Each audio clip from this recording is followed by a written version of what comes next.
Good evening. Welcome to Emmaus Live. Thank you for joining us. We're looking forward to a great night tonight. And it just seems like last year that it was snowing in April and we were in lockdown. But you know what?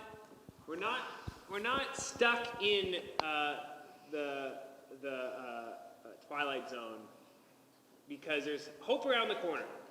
Summer is here very soon. Spring is coming, so don't let the snow get you down. I have here our special guest today, Jody. Jody is here. It's good to see you, Jody. How are you doing today? I'm good. Yeah. Good. We're going to ask you a few questions, but first I want to ask you a question. What is your favorite sport or game? I want to hear what your favorite sport or game is, and this could be a sport you like to watch, sport you like to play, sport you like to... What else can you do with the sport, Jody? I don't know. Those are the two things I'm thinking of. Yeah, I don't know. Could be game. Is my mic not on? Do you want mine? It's muted. It's muted. Okay, let's start from the top. Can we go from the top? Start the clock again. Start the clock again. Okay. Okay, welcome to Emmaus Live. Here we go. It's good to see you. And I'm not going to say all that stuff again. What is your favorite sport or game? Okay, I want to know. So give us a holler. And this has just been a great start to Emmaus Live so far. So. And like Jody introduced herself there, so it's good to see you, Jody. Hi. I want to see what your favorite sport or game is in the chat. So make sure you contribute and participate in that. And what is your favorite sport or game? I like to play Frisbee golf. My youth group used to play it all the time, but I actually don't like to watch any sports. Don't like to watch any sports? Not into it. Frisbee golf. Unless you count Survivor. Survivor's kind of a sport. I love to watch Survivor. It's a game. It is a game. So I did ask. So Minecraft is a game. I think we broadened it pretty far. We have played Minecraft on Minecraft Mondays when that was a thing. We did lots of different games. Like if it's a team, it's a sport, right? It's a team. So esports is a thing. Yeah. Esports, Age of Empires, stuff like that. Volleyball, great sport. I played volleyball in high school. That was good times. Yeah, I played it in high school too. Tyler, do you have a favorite sport or game? Are you set up for audio there? Oh, there's curling. Jacob said we have a curling. I do like curling. I like golfing a lot, playing. Watching, I watch a lot of esports. So if we're allowing that, then I do watch a significant amount of esports. Esports. This is probably like the biggest growth of esports this year. I have no idea what esports is. Well, you know what esports is? Electronic sports. Electronic sports. So it's like email. Have you ever heard of email? Yes, I do use the emails. Prize pools of millions of dollars for playing for 1 week. Yeah, it's insane. Wow. Yeah. That's crazy. It is wild. So we're actually going to go to, not yet, but we will be going to a game that involves sport. But right now, we want to transition and let's get to know Jody here. We haven't had Jody on yet, so it's great to have her here, and we're going to ask her some questions. And I'm going to start with, what is your favorite vegetable, and how do you like it cooked? I'm a big fan of corn on the cob on the barbecue. That is a big hit. We should.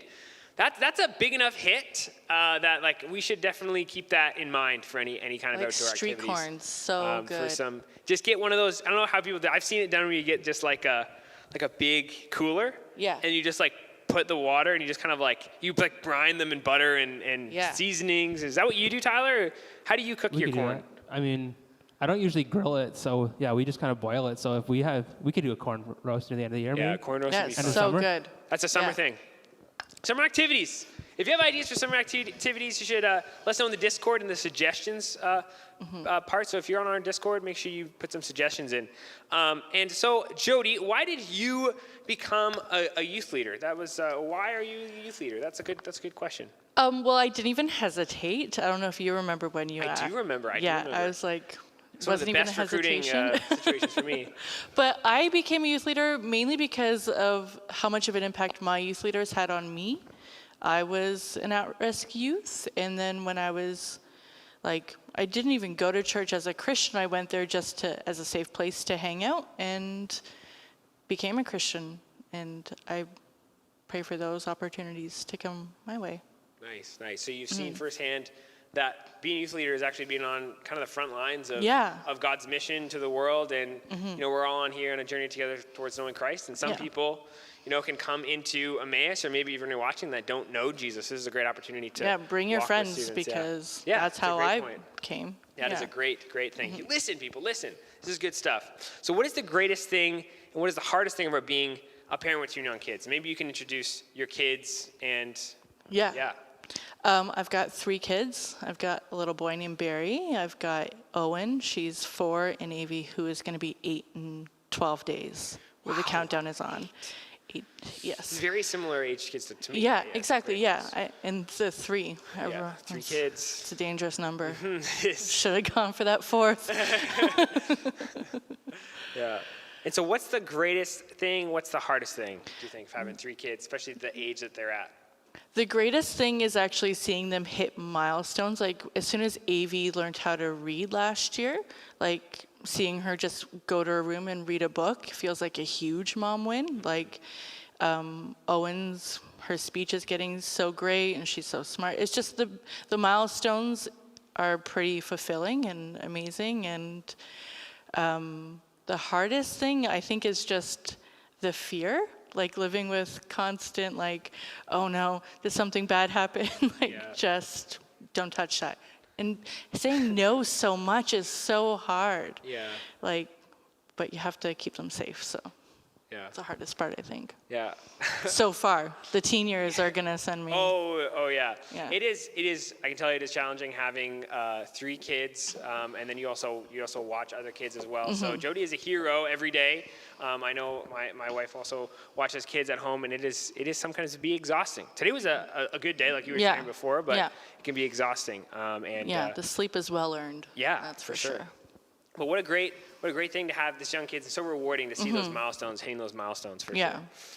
So what advice would you give to students entering or in high school next year? Or this year even. Entering into high school, we got some grade 8s, we got some grade 9s. What would be your advice for those kind of students? The best thing that happened to me, because I went from public school to high school with not a lot of friends. Like a lot of my public school friends went to a different school. And so it was just nice to have a refresh. Like you got to start fresh, and make new friends, and just, I don't know. I really focused on my time management because I wasn't that great at it, and I moved out in grade 10. So, but yeah, I would say just take the opportunity to make new friends. You don't drag down by the people, It's an opportunity. Yeah, That's a really exactly. good thing, Yeah, it's an opportunity to get to know new people. You can be more confident in yourself, but actually try and get that time management skill under wrap, because as soon as you have that, it's gravy. Oh yeah. Yeah. If you're wasting your time and Some skipping people your class, then wait until college for that one, and Yeah. they really get in trouble. So what is that key piece of adulting advice? So coming out of high school and getting even your experience into becoming an adult, even in the last, however long it's been, you're an adult for so long, you know what I mean? Yeah. But you're always learning things that could help, especially when you're turning 17, 18, 19, I don't want to be so boring as to say save your money, I said but that. I said something about money as well. put Invest into and something. stay I think home as long as you can. It's take the free housing. Your parents will do your laundry. Stay home. So some students are not my parents. Yeah, Not my parents, so. stay home, save your money, and don't grow up too fast. Don't grow up too fast. I think that's good advice right there. Yeah. Those are 2 things. One is it is a maturity thing. The other one's just don't grow up. Don't lose that childhood wonder. And it's just such a great opportunity to be young, to be alive. So don't squander that. Any that's. I wish we just have more questions. It's nice talking to you, Jody. I really appreciate it. We want to keep you here because we want to participate in this game. So stick around. And Tyler's going to transition. But if you guys give Jody a hand for sharing with us today, that was great. Thunderous applause in here. This is great. Yes, it was so great having you guys in here. I can tell you that. Yeah, I miss them. We're gonna transition to a game. Tyler's gonna. It is one of my favorite types of games, which is a nailed it or failed it. So this game is going to be led by Tyler at the back. We're going to participate, but you guys are going to participate in the chat. Make sure you're letting us know, is it a nail it or is it a fail it? All right, so we're going to do another edition of Nailed It or Failed It, like Luke just said. I'm really loud in here. All right. So what you're going to see is, I think it's typically like celebrities or like odd people, you know, in the baseball game. So we said, what's your favorite sport? What's your favorite game? That's kind of where we're drawing back to that now. But it's they bring someone up and they do the first pitch of the game. We're going to see some odd choices, and you need to tell me if they nailed the pitch or they failed the pitch. All right? You guys can let us know in the chat, and we'll kind of interact there. And once we see enough answers, we'll throw up the answer. All right? So here's the first one. These like celebrities or like someone. It's like celebrities or like a 5-year-old boy, for instance. Does the 5-year-old boy nail it or fail it? Failed it. I'm going nailed it on this. I'm going nailed it. That guy's gonna see that. He looks like he's gonna fall. Look at that form. No, that's. I don't watch Let's run that sports. one more time. Let's He's click on it got- one more time and I don't and watch it. baseball. Though Here it is one more time. Winding up. Look at that windup. That's a solid hit. That's a nailed it. Okay. So Luke's saying nailed it. Jody's saying failed it. Online, we have nailed it. We have some failed, nail. They're kind of split. Looks like a lot more. No, it's pretty Caleb split. knows who it is. Really? Caleb's gonna get all of these right. He's probably watching all these videos. All right, let's see the answer.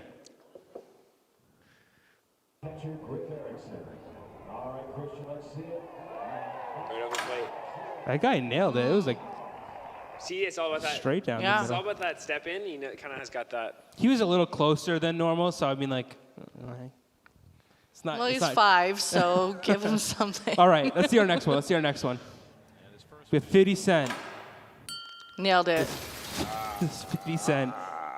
Nail It's it or fail. Let's watch it one more 50 time. Cent, Click on I'm all it. about He the doesn't approach. fail at things. And I'm going to say failed it because I think it's going to go. It's going to go Failed at not wide getting or something. shot, It's going to Jody. hit somebody. The ideal is failing it in this is like you just got to get it to the pitcher. I mean to the catcher, right? That's the deal. That's the thing that nailed it. Yeah, if you That's can the get nail it that that's to all the you have to catcher do. and it's not like rolling on the ground, I think Just like throwing the ball. You know, I'm going to say failed it. I don't most think people 50 are saying fails. failed it. Jody's saying 50 Cent doesn't fail. I mean, he He failed said at not nailed getting it? shot Yeah. several He's times. 50 Cent, man. He's gonna nail. He says nailed it. All right, let's see. Let's see what our Confidence. answer is. And his first pitch was not great. Ooh, there it is. Hard fail. It was nowhere close.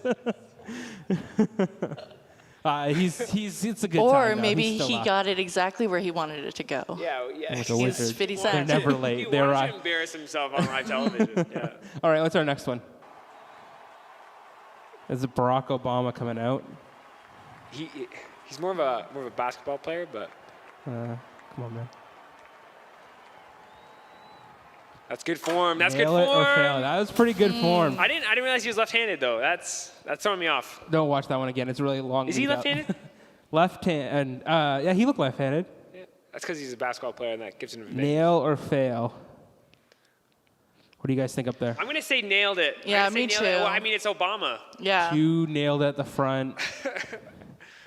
Online, we got most people are saying nailed it. Go Obama. Obama always nails it. Oh, All right, Obama let's see. fans. Let's see what it is.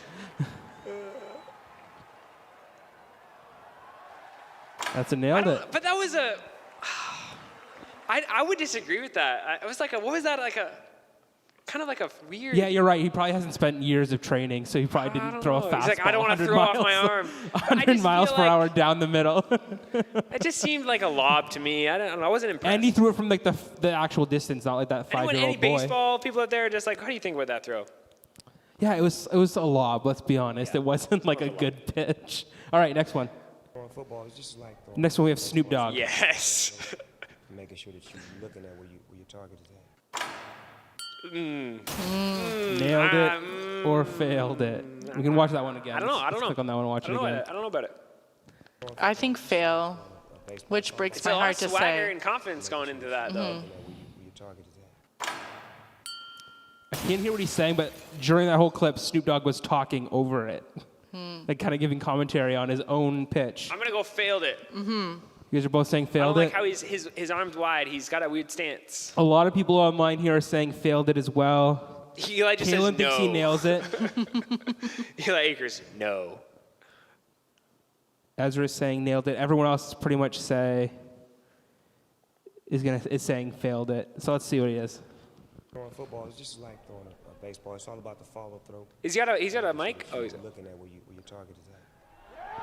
It's another look nailed at it. him. oh, another lob. Yeah. Again, Luke, they're Oh, not worse going to be than throwing Obama's. it Looks like like I could throw it 100 like that. miles per hour down the middle. Everyone is still saying that he failed it, even though he didn't. Darth Vader. This is the Dude, Darth he Vader. can just use the Force. This was probably before the explosion of the second Death Star.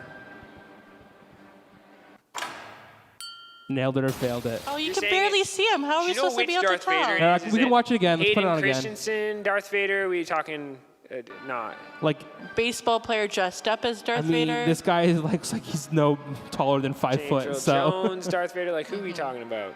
James Earl Jones was never in the costume, man. But he's the voice, so I mean, it's good as. Nailed it or failed it.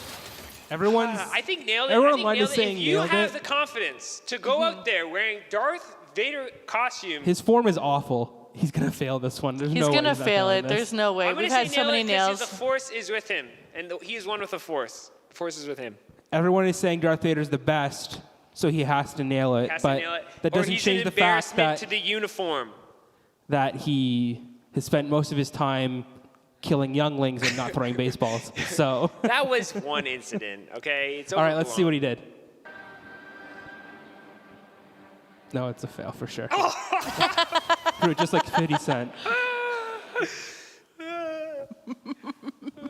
Ever since the injury, the dismemberment. Yeah, to by be fair, Obi-Wan, he doesn't have he any doesn't real have arms real or legs. They're all and apparently robots. Technology hasn't come to the point of episode 5. All right, So, next one. Dr. Fauci, oh, Dr. this is Fauci. bad. I know this is bad. it's your pick. Got his mask on and everything. These are 2 masks? Double mask. Nailed it or failed it? That's failed the it. question. Failed Failed. it. It could be a hard lob, though. Nailed it or failed it? You were the chosen one. Oh, man, bro, that was good. Loving it. I'm You were gonna my brother, Anakin. I could quote all day. Failed it. A lot of people are Star saying failed Wars? it. Izzy saying nailed and it. every other. What do you guys think? Does Dr. Fauci? It's failed it. He failed it. Yeah. Yeah, his Yeah. form's pretty awful, but Christy thinks he nails it. Let's go ahead and see. Did you seen this? Oh, no, that may be the worst one yet. All right. Next one. Colin Kaepernick. Nailed it. No, Yeah, he's he on the looks like mound. he's so close. He's on the mound. It's just the camera angle. Does Colin Kaepernick nail it or fail it? I don't know who that is, but nailed it. He's a new Nike guy. Nailed it. I'm gonna say nailed it. It's football, He's- right? Did I get Yeah, that? but he's a football. Tyler. Yes, sports guy. He plays for the Democrats now, though. So Online, we got nailed it, nail, I think. Haley's saying failed it. What are you guys up there saying? I say nailed it. Nailed it. Nailed yeah. it, nailed it. All right, let's see what he does.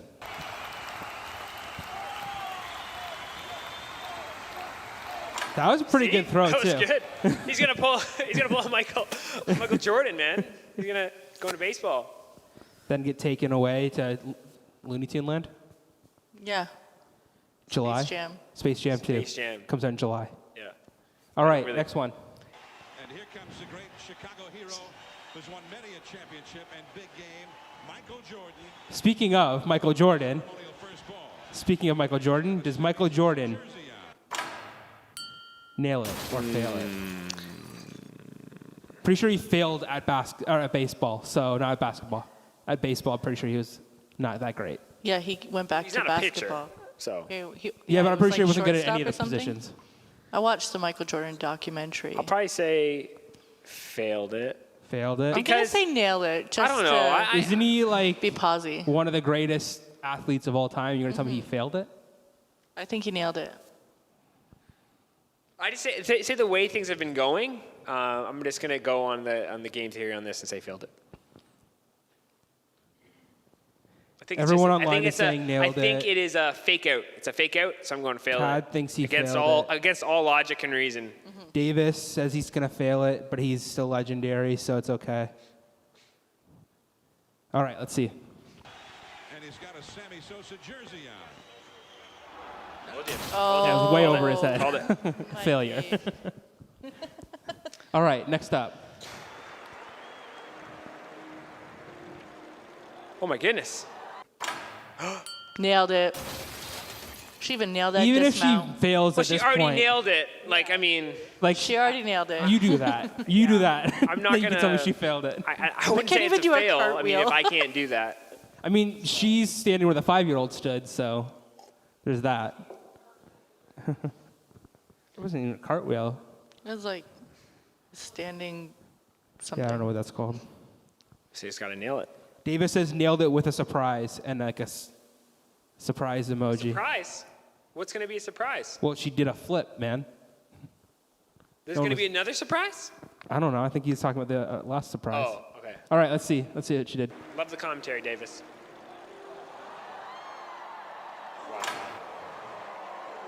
I mean, I was already impressed. kind of nailed I it. He was stood up and went already over to the impressed. to the right a little bit, but Yeah, but you can throw Yeah. a ball. all right. We'll call it nailed it. We have 2 more. And none. Who is this? This is Sister Mary Jo. Oh, wow. Nailed it.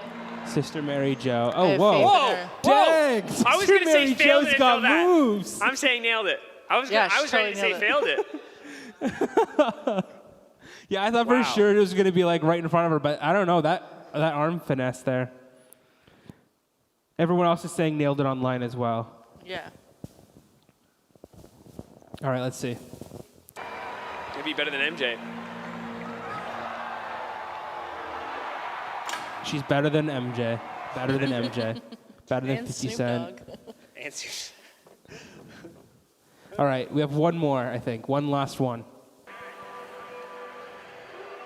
A robot.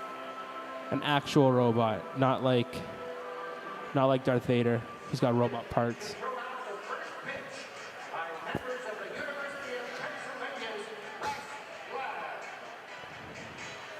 Did Okay. this guy build a robot that can accurately throw this So ball? this is my theory. I'm going meta on this. It's just gonna start pummeling this guy with balls, just like pew pew pew pew pew, like lasers. I think it's gonna fire more than one ball. See, I That's think my guess. it's got to be either That's my that guess. or this guy built a robot, wheeled it out onto the field, and it's going to go like straight up in the air because he's an off like robot, like mechanic or engineer. Like, I think it's going to like absolutely fail and not go exactly where it's supposed to go. I don't know what to call. Even though you spent time and like effort to try and make it do exactly what it should be doing, but I think it's going to fail. What do we have online? We have hopes that he nails it. Caleb thinks he's going to I think you're right, Smack Luke. him I in the think he's head. going to pummel him. It's gonna be a slaughter. Is what it's gonna be. Xander says it's going to be both. What? All right, let's see what it is. Anyways, keep it coming, man.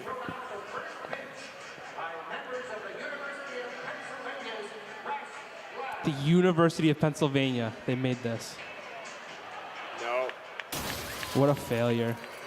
University students like- couldn't even make a robot to I mean, accurately but like, throw. was it like make it with these scraps of metal? Like I don't know what the assignment is. I can't. It fault. doesn't look like a scrap metal robot, man. I That don't looks know. like it was made. It seems like you went to the trouble to put wheels on it.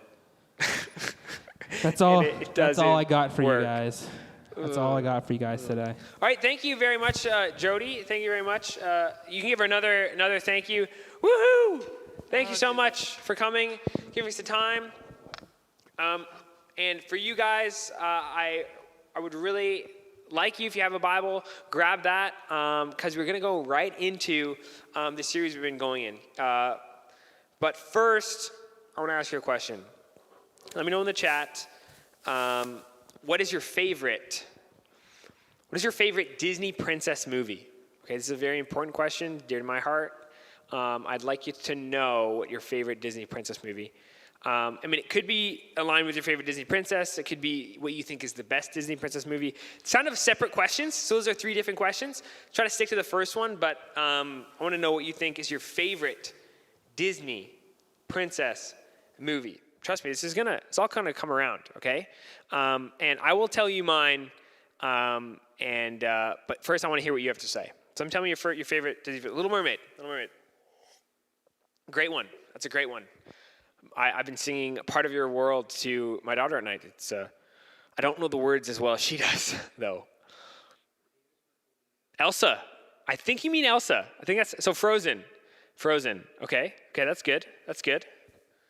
That's good.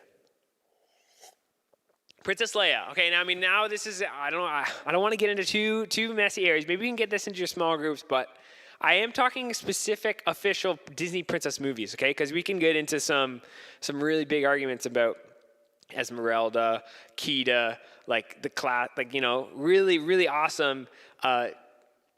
Technically, some kind of form of princesses, but they don't qualify as official Disney princesses. So I'm saying official Disney princess movie. Brave. Yeah, that's a good one. Yep, that's good stuff. That's good stuff right there. Cars 1. I like that one. What's your favorite Disney princess movie? Cars. Moana. Moana is good. It's a good movie. Beauty and the Beast, a classic. We're still trying to push the Star Wars narrative, and like I said, Princess Leia technically a Disney princess, but not an official Disney princess. There's a push to push her in that, but it doesn't fit. Little Mermaid is up there. For me, I have to say, what I think is my favorite, what I think is the best, is Tangled. Okay, Rapunzel, and there's a couple reasons. Especially this year, the town. I've said this before. You guys know this. The town, Corona is a town, is a city, is the kingdom of Corona entangled. And what is the issue in Rapunzel? She's in the tower. She's stuck in the tower. She's quarantined in the kingdom of Corona. I don't know. To me, that is enough to be like, this is the best. This one's the best. That's like, for me, it's the most relevant. And I don't even think Tyler's even watched it. So that's project number 1 for Tyler. Homework for all of you is to watch Tangled, okay? Tangled is a great movie. Anyways, I didn't come here to talk about Disney princess movies. What we're talking about is going to be what I think is probably qualifies, unless you have a different opinion, as kind of the Disney princess movie of the Bible, okay? So this is the book of Esther. Now, we've been in a series called Return, Rescue, Rebuild on Ezra, Nehemiah, and Esther. And you may be wondering, we're not finished Ezra. We're kind of on Ezra chapter 6, if you're following with us. But according to the timeline, if we go 516 is where we left off. We have the temple rebuilding completed. 483 is the events of Esther 1, okay? And Ezra 7 makes a 50-year jump from the temple rebuilding to 458, where we have Ezra himself coming on the scene. So we're actually going to take this chronologically. We're going to go right into Esther. And this is good because Esther is just a great story. It's one of the most interesting narratives in the Bible. It's like this full book that just kind of has all these different literary themes, all these big events, and I think it's really exciting. So I'm excited to get into it, and we're going to look at chapter 1 today. Some Christian theologians have even said that, have even like questioned, like, should this really be in the Bible? Like, where is the role of Esther? And Martin Luther allegedly said, some debate on this, but allegedly said this: I am such an enemy to the book of Esther that I wish it did not exist. It has in it a great deal of heathenish naughtiness. Heathenish naughtiness. Well, we're going to see, I think, what he means by that pretty soon, but this isn't much of an exaggeration from the truth. But I think that we have a lot to learn from the book of Esther, as we'll see. So we're going to get right into this. So I think the first question to ask is Esther history? Some scholars will question, like, is this a real story? Is this just like some kind of Disney princess story, some kind of legend that's been made up and kind of written down? And I think what we'll see, I don't want to get into that too much, but I do think it is history because it's just rooted in so much the time, the place, the context, the time period. We can actually lay out when these events occur with real people. And I think it's very... I think we'll find as we go through this that this is actually a historical story. It's not something that's been made up. And the first kind of person that we meet kind of shows this. And that's King Xerxes. Or I don't even know how to say this, but Ahasuerus or whatever, Hazareus or whatever. That's the kind of the Hebrew name, but the Greek name, which we know, is King Xerxes. Now, some of you may be wondering, I've heard that name, but where is that from? What is King Xerxes from? Maybe if you know, let us know in the comments where you know of that King Xerxes from. What is he known for? Where have you heard that before? Xerxes is great. Is there anybody who's heard of Xerxes before? Because I find it helpful to know, because it really places and gives kind of like your mind context, if you know history at all, of where this is happening on the world scene. And what else is happening in the world at 483, at the 5th century BC, okay? So if you think about that, someone's got it. There it is. So there's a battle.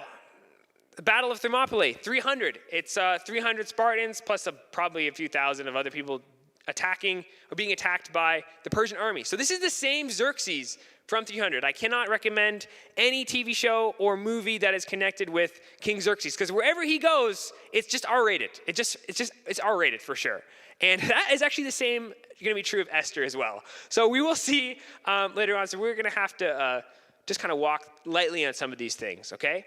So if you are familiar with the 300 story, Xerxes is the same guy. So for me, that's like, this really sets where we are in the ancient world, what's going on, and it's going to be helpful to know where that event fits in with the story. So let's get into this. I'm going to read Esther chapter 1, and I'm going to read the first part, and then we're going to start looking at it. I've got 3 points we're going to look at, but let's start with Esther chapter 1, okay? Here we go. This is what happened during the time of Xerxes. The Xerxes who ruled over 127 provinces stretching from India to Kush. At that time, King Xerxes reigned from his royal throne in the citadel of Susa. And in the 3rd year of his reign, he gave a banquet for all his nobles and officials. The military leaders of Persia and Media, the princes and the nobles of the provinces were present. For a full 180 days, he displayed the vast wealth of his kingdom and the splendor and glory of his majesty. When these days were over, the king gave a banquet lasting 7 days in the enclosed garden of the king's palace for all the people from the least to the greatest who were in the citadel of Susa. The garden had hangings of white and blue linen fastened with cords of white linen and purple material to silver rings on marble pillars. There were couches of gold and silver on a mosaic pavement of porphyry. Don't know what that is. Marble, mother of pearl, and other costly stones. Wine was served in goblets of gold, each one different from the other, and the royal wine was abundant, in keeping with the king's liberality. By the king's command, each guest was allowed to drink with no restrictions, for the king instructed all the wine stewards to serve each man what he wished. So what is happening here? Okay, let's think about this. First of all, what you need to know is this is the biggest empire at the time, the Persian Empire. Okay, so they just rule like so many places. There's 127 provinces, not as much as it was before because Xerxes isn't that great. We'll find out that later. But we have so much wealth. This is the wealth of the entire world essentially being on display here. So what is happening? At first reading, you're like, did they have a banquet for 187 days? And you're thinking, that's absolutely nuts. This doesn't make any sense. I don't know, for me, if I have any kind of like, just even eating a ton, like I'm not gonna like go the next day and just eat more and more. Like after that, it's just gonna be like, I'm done eating. This is crazy, okay? So what I think is happening here is what Xerxes is preparing for is a war against Greece, okay? Like I said, this is the battles that are coming up. Xerxes is preparing for war against Greece. His father had a great defeat and I think died in the Battle of Marathon, which is where we get Marathon from, guy running to report on the Battle of Marathon. And so Xerxes is going to take revenge on Athens through this big, costly war against Greece. He's invading Greece. And so what he's trying to do is he's kind of making plans. He's having a big banquet. He's getting the morale up. And he's showing people, get the military leaders there. He's showing people, like, this is what we're going to do. We're going to do this. And they're making plans, having a big banquet. Anyways, that's kind of the likely scenario that's going on here, okay? Other people have different views, but that's what's likely going on. And in this case, there's just an excess of drinking. There's just tons of drinking. And the reason it says something about no restrictions is because at these banquets with the king, like, you would either have to, like, not drink too much or drink like just the right amount. Like, you were instructed when to drink. Like, you'd be like, hey, drink now. Okay, I'm going to drink. And then you'd actually be like kind of stressed to make sure that you don't drink too much. Or if you were supposed to drink, you actually had to drink at that point. So it was kind of a stressful time because you didn't want to offend the king, offend the host, that kind of thing. So it's like, this is like, people do what you want. You can do whatever you want. So this was a very exciting, free, gracious thing that the king was doing. So there's no sense of moderation here. Lots of celebrating, but no sense of moderation. And kind of what I think we could take away from just this is we should say no to this, which is essentially underage or excessive drinking. And I think in the case of students, in our case. So we've gone over this with our senior highs, but I'll say it again here. The Bible clearly teaches that arbitrary excessive drinking is sinful and drunkenness is a sin. And that is what's happening here. And you would be disqualified as an elder if you were prone to drinking, just loved drinking a lot. And what the Bible says is we should rely on the Holy Spirit to lift our spirits and bring us peace and rest, not alcohol or any substance. And that's why in Ephesians 5:18, it says, do not get drunk on wine, which leads to debauchery, which is kind of like sensuality and sinning, more sinning. It said be filled with the Spirit. And we'll see kind of how that's connected with kind of the next scene as well. So there are... drinking itself isn't sinful, it's important to clarify that, but when it's done in moderation and can be appropriate at times of celebration. Now, the senior highs know Tyler did a great teaching on this in our Hot Topic series, so you can recall that. We know that some adult Christians refrain from drinking and have chosen not to participate in that as a discipline. Others drink occasionally to the glory of God. So that's something that Christians do.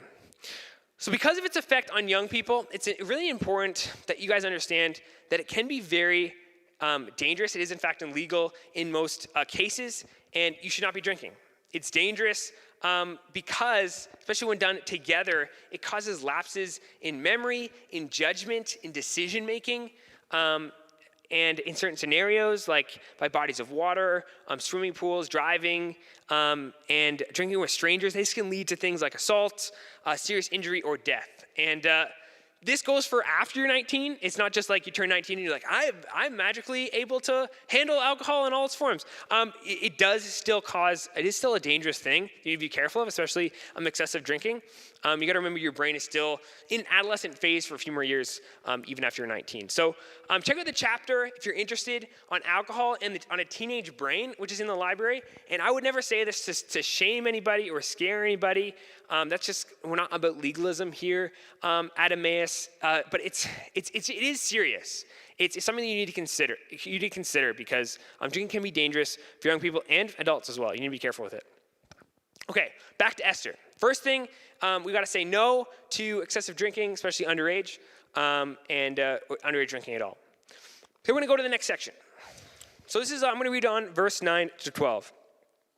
So as we're reading this narrative, it's not teaching us like an example of how to, we got to actually learn from the story. So we're actually going to look at it. What does the Bible say compared to what's happening here? And we'll talk about it. So we're going to go 9 to 12. Here we meet Queen Vashti. And Queen Vashti is putting on a banquet of her own. So let's see what happens here. Queen Vashti, this is verse 9, also gave a banquet for the women in the royal palace of King Xerxes. On the 7th day, when King Xerxes was in high spirits from wine, he commanded the 7 eunuchs who served him, Mehuman, Biztha, Harbona, Bigtha, Abagtha, Zethar, and Carcass, to bring before him Queen Vashti, wearing her royal crown, in order to display her beauty to the people and nobles, so she was lovely to look at. But when the attendants delivered the king's command, Queen Vashti refused to come, and the king became furious and burned with anger. Okay, so Queen Vashti is putting on this banquet, and the king getting kind of drunk, getting kind of excited, wants to show off. Maybe there's some argument around who's the most beautiful woman, whatever. He wants to show off Queen Vashti to everybody. And it's not as if there's usually like a women's party and a men's party, and so the men were over here. It's kind of like that. It's not necessarily the case in Persian culture. It's just that Queen Vashti was putting on her own banquet of people in the castle, and there may have been some history between Queen Vashti and the king. I don't know. But at some point during the feast, she wants to show Queen Vashti off, and she refuses. We don't know why she refuses. There could be a number of reasons. It doesn't really say, but I think we can make a pretty good guess. One reason is she's just hosting her own party, and just like, I don't know if you've ever been like called away from the party you're hosting. It's just like kind of rude to leave your own party.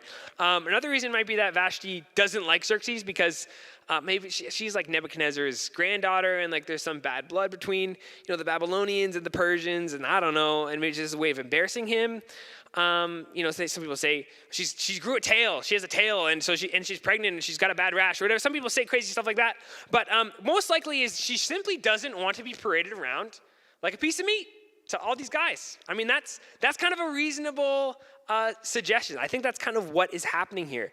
And it's even been suggested that like when it says, let's bring Queen Vashti out wearing her royal crown, that she's being asked to just wear her royal crown.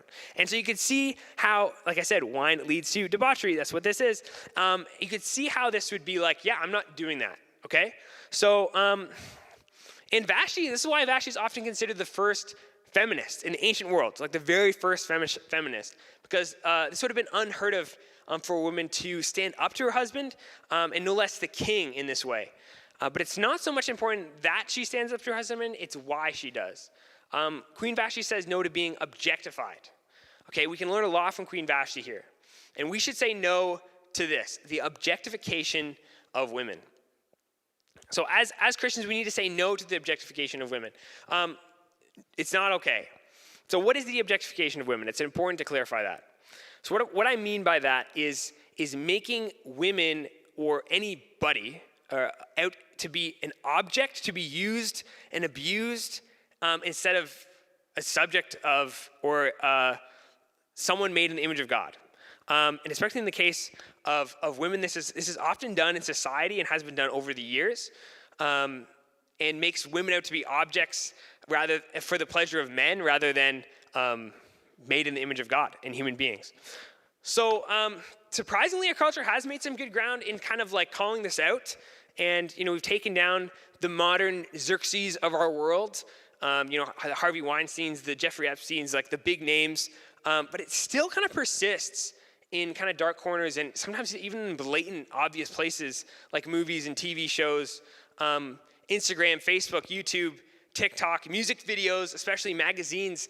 We have this objectification of women that everyone else is just like okay with. And I think for Christians, we should not be so okay with it. We're often willingly participating in these types of things. And that's not to mention even pornography across the internet, sex trafficking across the world, and all those kind of other issues in the kind of the dark places of the internet. And those things are often linked together. So we as Christians need to say no to this. Girls, you need to say no to being objectified. You've been made in the image of God. You are valued by God as children of God. You have more to offer the world than your appearance and your physical appearance. You are smart. You are talented. You have amazing potential. You are not an object to be used, but a person to be loved. So don't settle for anything else. Say no to sending boys pics. Say no to it. Say no to posting pictures intended for guys to look at. You don't need to do that. Say no to being treated without the respect and dignity that you deserve. Say no to a relationship that doesn't treat you like a princess. As cliche as that is, say no to that. Be like Vashti and say no. Guys, you need to say no to objectifying women. They have been made in the image of God. They are valued by God as his children. Say no to pornography and internet searches for your pleasure. Say no to sending or soliciting pics from girls. That's just all too common these days. Say no to social media posts and videos that are obviously meant for you to lust at. Say no to disrespecting women. Say no to commenting on women's bodies inappropriately. To locker room talk, as it's been called. Don't be Xerxes. Say no to objectifying women.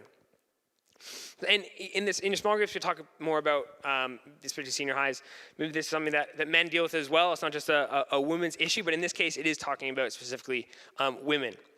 So, okay, back to the story. Let's read on in verse 13 to 22. Okay. Verse 13. Since it was customary for the king to consult experts in matters of law and justice, he spoke with the wise men who understood the times and were closest to the king. Karshena, Shethar, Admatha, Tarshish, Miraz, Marcina, and Memucan, the 7 nobles of Persia and Media who had special access to the king and were highest in the kingdom. So this is kind of a big deal. According to the law, what must be done to Queen Vashti? He asked. She has not obeyed the command of King Xerxes. The eunuchs have taken to her. Then Memucan replied in the presence of the king and the nobles, Queen Vashti has done wrong, not only against the king, but also against all the nobles and the peoples of all the provinces of King Xerxes. For the queen's conduct will become known to all the women, and so they will despise their husbands and say, King Xerxes commanded Queen Vashti to be brought before him, but she would not come. This very day, the Persian and Median women of the nobility who have heard about the queen's conduct will respond to all the king's nobles in the same way. There will be no end of disrespect and discord. Therefore, if it pleases the king, let him issue a royal decree and let it be written in the laws of Persia and Media, which cannot be repealed, that Vashti is never again to enter the presence of King Xerxes. Also let the king give her royal position to someone else who is better than she. Then, when the king's edict is proclaimed throughout all this vast realm, all the women will respect their husbands from the least to the greatest. The king and his nobles were pleased with this advice, so the king did as Memucan proposed. He sent dispatches to all parts of the kingdom, to each province in its own script, to each people in their own language, proclaiming that every man should be ruler over his own household using his native tongue. A lot of things are going on here, and kind of one of the important things is that about how kind of laws are being played out and kind of the rules of law in the country, they can't be repealed. These are all the things that come back later, and how easy it is for the king just to get angry and to just make a law and people advisors say you should do this. He's like, okay, I'll do that. So that's kind of like a pattern that we're going to see come up later. But I think there's some things going on here.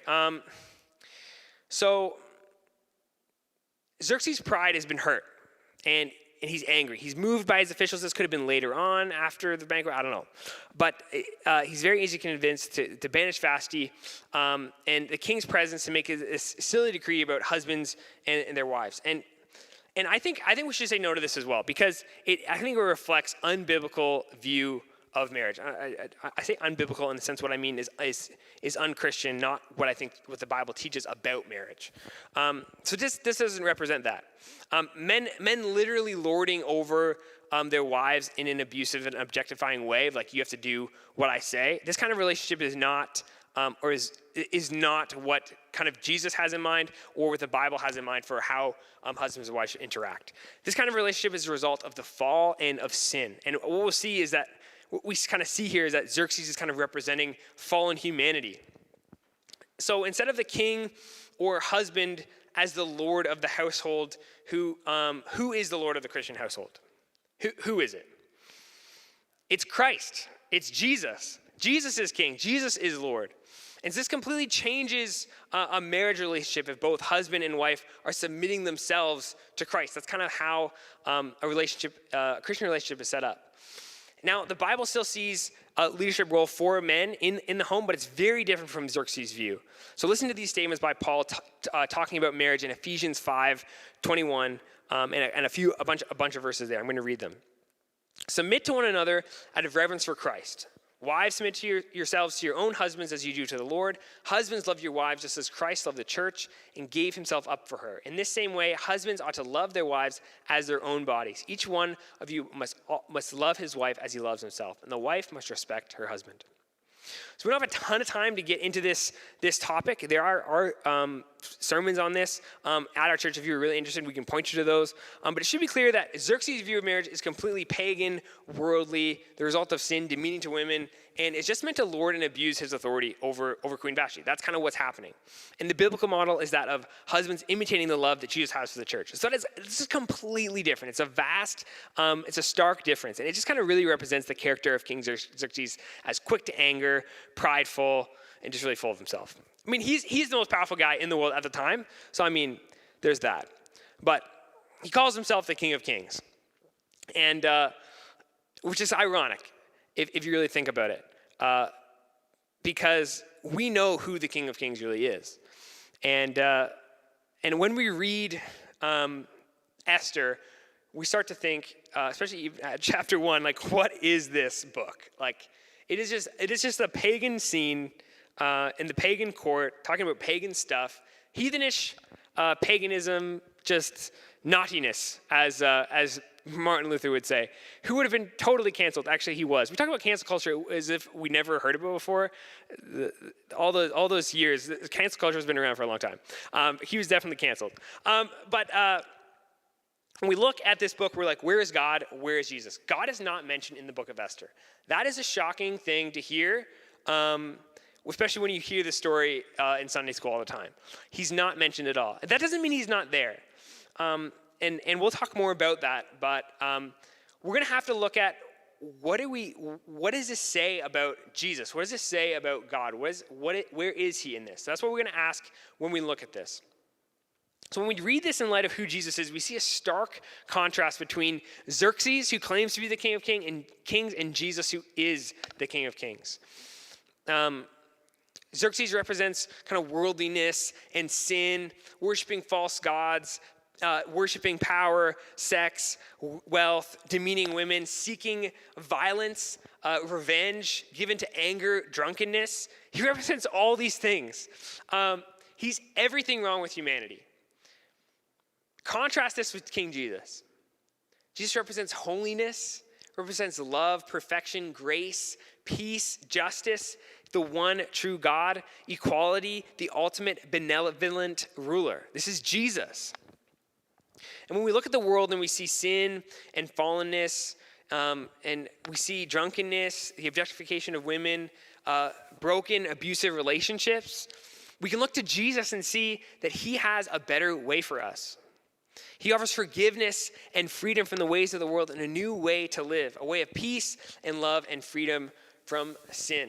And if you ever find yourself caught in living like the world, or if you come from a place where this is kind of your life, you kind of resonate with King Xerxes because you have that same kind of life, and it's just Jesus offers not just a new way to live, but he's lived that life for us so that we can be with him and be like him because he's made a way for us through the cross to be free from sin and to live like Jesus.